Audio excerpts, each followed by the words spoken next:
عزائم کی تکمیل کے لیے انہیں اپنی مدد و معاونت فراہم کرتے ہیں۔ ایسے شخص کو تعریف کے لحاظ سے ایجنٹ کہا جا سکتا ہے۔ یہی وجہ ہے کہ ڈاکٹر اسرار احمد نے عمران خان کے لیے کبھی لفظ ایجنٹ کا استعمال نہیں کیا اور کبھی عمران خان کو یہودیوں کا ایجنٹ نہیں کہا۔ اب آپ کے حیران ہونے کا وقت آ چکا ہے، کیونکہ آپ یہ جاننے والے ہیں کہ ڈاکٹر اسرار احمد جیسے زبردست عالم دین اور خداداد ذہانت رکھنے والے اسلامک اسکالر نے اصل میں 28 سال پہلے عمران خان کے بارے میں کہا کیا تھا، اور وہ کون سا جال تھا جس میں عمران خان کو پھنسانے کی کوشش کی گئی تھی۔ لیکن اب میں آپ کو بتاتا ہوں، ان کی ذرا ہوشیاری دیکھیے۔ ایک طرف یہ عالم عیسائیت کو اپنی شکنجے میں لے رہے، دوسری طرف پوری دنیا کے اندر بھی ایک گھیرا ڈال رہے۔ وہ کیا ہے؟ 1776 میں انہوں نے بنایا آرڈر آف الومیناٹی۔ الومیناٹی روشن خیال لوگوں کا کی ایک انجمن، اور کیا کرتے تھے؟ پوری دنیا سے ذہین ترین لوگوں کو اسکالرشپ دے کر امریکہ بلاتے تھے، انہیں وہاں رکھ کر برین واشنگ کریں۔ نمبر 2، ان کے سکینڈلز کھڑے کریں، سیکس سکینڈلز، ان کی فائلیں اپنے پاس تیار رکھیں۔ وہ لوگ جب واپس جائیں اپنے ملکوں میں اہم پوزیشن میں جائیں گے، پھر ہمارے اعلی کار ہوں گے اور ہماری بات ماننے سے انکار کریں گے تو ہم بتا دیں گے دیکھو تمہارا یہ سیکس سکینڈل ہمارے پاس ہے، ہم تمہارے ملک میں اس کو عام کر دیں گے، تمہاری چودراہٹ، تمہاری قیادت سب ختم ہو جائے گی۔ یہ کہلاتا ہے آرڈر آف الومیناٹی 1776۔ وہ آرڈر آف دی الومیناٹی 1776 میں قائم کیا گیا تھا، یہودیوں کی سازش، وہ آج تک چل رہی ہے۔ آج بھی یہودی ہے کہ جو اسلام کا خاتمہ اور مسلمانوں کو اپنے کمی کاری بنانے کے لیے ایک پورے ورلڈ آرڈر کا نقشہ بنا کر آ چکے ہیں۔ یہ گولڈ سمتھ جس نے شکار کیا ہے تازہ عمران خان، ایک ابھرتی ہوئی شے تھا، امیدیں وابستہ ہو رہی تھی، پہلے ہی سے ایک ہیرو کی شکل میں تھا، وہ اسلام کی بات کرنے چلا تھا، وہ اپنے کلچر کی بات کرنے چلا تھا۔ گولڈ سمتھ 5 کروڑ پاؤنڈ تو پہلی سلامی ملنے والی ہے۔ یہ قیمت کس سے کی دی جا رہی ہے؟ غور کیجئے، اگر وہ سارا سازشی کردار جو یہود کا ہے وہ سامنے ہو تو ہر شے آپ کے سامنے بالکل ٹرانسپیرنٹ نظر آئے گی۔ آپ دیکھ سکتے ہیں کہ اصل میں ہو کیا رہا ہے۔ جس کا شکار ابھی آپ کا عمران خان بھی ہو گیا ہے، کل جمعے میں مجھے اس کے بارے میں گفتگو کرنی ہے۔ جس کا شکار ابھی آپ کا عمران خان بھی ہو گیا ہے، کل جمعے میں مجھے اس کے بارے میں گفتگو کرنی ہے۔ اب یہ جانتے ہیں کہ اگلے دن کا خطبہ کیا تھا۔ ڈاکٹر اسرار احمد نے 19 مئی 1995 کے جمعے کے خطبے میں عمران جمامہ کی شادی پر تفصیل سے بات کی۔ 16 مئی 1995 میں عمران جمامہ کی شادی ہوئی تھی، یعنی شادی کے 3 دن بعد کا یہ خطبہ تھا جو اس کے اگلے مہینے یعنی جون میں تنظیم اسلامی کے ماہانہ شائع ہونے والے رسالے میثاق میں تحریر کیا گیا۔ ڈاکٹر صاحب نے اپنے خطبے میں شاندار الفاظ میں عمران خان کے لیے دعا فرمائی اور نیک تمناؤں کا اظہار بھی کیا۔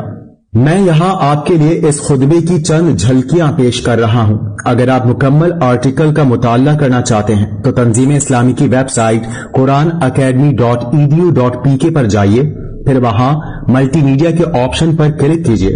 اب جو آپشن آپ کے سامنے ہیں ان میں ویو آرٹیکلز کے آپشن پر جائیے، اس کے بعد نئی کھلنے والی ونڈو میں میثاق میگزین کے آپشن پر کلک کیجیے۔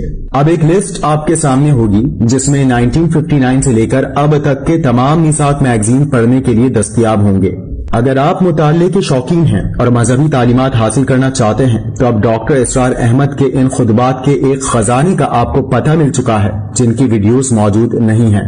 ان رسالوں میں سے آپ کو جون 1995 کے میثاق رسالے پر کلک کرنا ہوگا اور یہاں حادثہ عمران خان کے نام سے آپ کو آرٹیکل مل جائے گا۔ ڈاکٹر اسرار اپنے جمعے کے خطبے میں کہتے ہیں، خان عالم اسلام میں ایک کرکٹ کے ہیرو کی حیثیت سے ابھرا، مسلمانوں کے اندر معروف ہوا، ان کا محبوب بنا، ان کی آنکھوں کا تارا بنا۔ پھر اس نے خدمت خلق کا ایک بہت بڑا کام کیا، یعنی کینسر کا علاج کا ہسپتال بنایا۔ ساتھ ہی ساتھ اس نے کچھ ایسے خیالات ظاہر کرنا شروع کیے جن میں کچھ جراثیم مسلم فنڈامنٹلسٹ کے تھے۔ یہ ہے معاملہ خاص عمران خان کا۔ چنانچہ ٹائم میگزین جو کہ امریکہ سے شائع ہوتا ہے اس میں اپریل کے آخری ہفتے میں ایک مضمون شائع ہونا تھا جس کا عنوان کچھ اس طرح سے تھا: A cricket star turned Muslim fundamentalist. فہرست میں لکھا تھا کہ فلاں صفحے پر یہ مضمون ہے، لیکن جب کھول کر دیکھا تو وہ مضمون وہاں نہیں تھا۔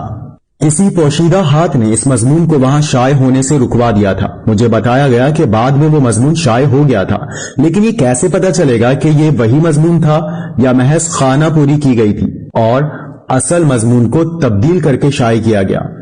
اس کا کوئی سبب تو ہے نا۔ نیوز ویک اور ٹائم جیسے رسالے کوئی ہمارے ہاں کے رسالوں کی طرح تو نہیں ہیں۔ ٹائم میں یہ بات ہو جانا کہ فہرست میں ایک مضمون کا عنوان موجود ہے اور عملاً وہاں کچھ اور ہے، یہ تو انہونی بات ہے۔ یہ ہوئی ہے تو کسی بڑے طاقتور ہاتھ کے ذریعے ہوئی ہے، اور جب دوبارہ وہ مضمون شائع ہوا ہے تو گمان غالب ہے کہ وہ اصل مضمون نہیں ہے۔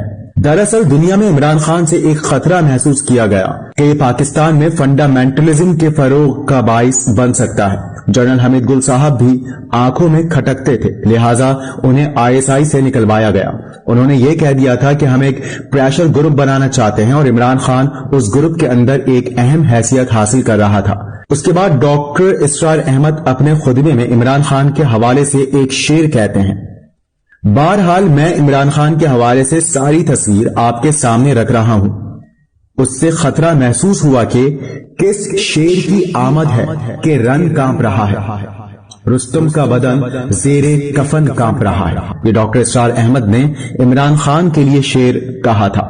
رن یعنی کہ میدان جنگ، اور یہاں پر رستم کا بدن بھی زیر کفن کانپ رہا ہے، یعنی کہ کس دہشت سے عمران خان آ رہا ہے۔ اس کے بعد ڈاکٹر اسرار احمد اسی الومناٹی کے حوالے سے کہتے ہیں کہ جب انہوں نے دیکھا کہ یہ شخص مسلم فنڈامنٹلسٹ کے روپ میں ابھر رہا ہے، اور پاکستان میں تو فنڈامنٹلزم کے لیے عوام میں پہلے ہی سے بارود موجود ہے، مولوی حضرات کی باتیں تو عوام نہیں سنتے، مگر ایک کرکٹ اسٹار اگر فنڈامنٹلسٹ بن کر میدان میں آ گیا تو بارود میں آگ لگ سکتی ہے، لہٰذا اسے انہوں نے کسی نہ کسی ذریعے سے قابو میں لانا ضروری سمجھا۔ اس کے بعد ڈاکٹر اسرار احمد عمران خان اور جمامہ کی شادی کی کامیابی کے لیے بھی دعا کرتے ہیں، اور وہ مزید آگے کہتے ہیں کہ اللہ کی قدرت سے کچھ بعید نہیں ہے۔ اللہ تعالیٰ نے فرعون کے محل میں موسیٰ علیہ السلام کی پرورش کرا دی تھی، تو گولڈ اسمتھ کے خاندان سے بھی اللہ تعالیٰ ایسا کام کروا سکتا ہے۔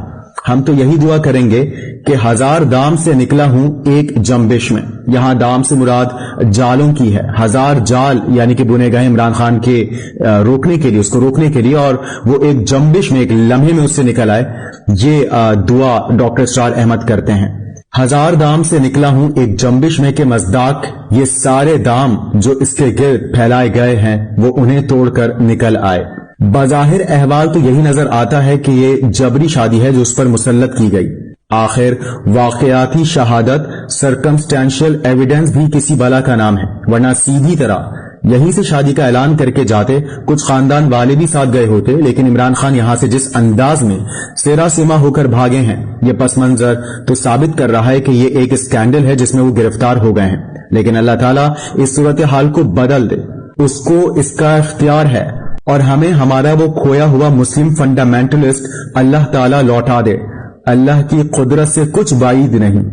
اس کے بعد ڈاکٹر اسرار احمد ایک قرآنی آیت کا ذکر فرماتے ہیں، وَلَا يَحِيقُ الْمَكْرُ السَّيِّئُ إِلَّا بِأَهْلِهِ، یعنی کوئی بری چال مسلط نہیں ہوتی مگر اس کے اپنے چلنے والوں پر۔ اللہ کرے کہ صہیونیت کی یہ چال اس آیت کا مصداق بن جائے اور یہ انہی کے اوپر الٹی پڑے، اور اس ملت اسلامیہ پاکستان کو عمران خان سے جو توقع ہو گئی تھی کہ وہ یہاں اسلام کا اور اس ملک کی اپنی تہذیب و تمدن کے احیاء کا علم بردار بن کر کھڑا ہوگا، اللہ تعالیٰ وہ توقع پوری فرما دے۔ اللہ کی قدرت سے بعید نہیں ہے۔ میں اسی دعا پر اپنی گفتگو ختم کر رہا ہوں۔ شاید ڈاکٹر صاحب کے جمعے کے اس خطبے کے آخری الفاظ قبولیت کی گھڑی میں ادا ہوئے تھے، کیونکہ وہ عمران خان ان 1000 دام یعنی عمران خان کو قابو میں کرنے کے تمام جالوں اور پھندوں سے نکل آیا، اور قوم نے اسے ایک مسلم فنڈامنٹلسٹ کے طور پر دیکھا، اور یہودیوں کی چال ان پر الٹی پڑ گئی۔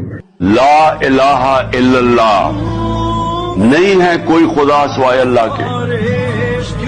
یہ بہت بڑا دعویٰ آزادی کا ہے، اس کے اندر پورا ایک فلسفہ ہے۔ یاد رکھیں، یہ آپ اللہ کے سامنے دعویٰ کرتے ہیں کہ کوئی نہیں ہے خدا، اللہ تیرے بلکہ آپ سارے بت توڑ دیتے ہیں جو آپ کے اندر رکاوٹ بنے ہوتے ہیں اوپر جانے میں. سب سے بڑا بت تو خوف کا بت ہے. یہ جب آپ کا ایمان ہو جائے گا آپ آزاد ہو جائیں گے.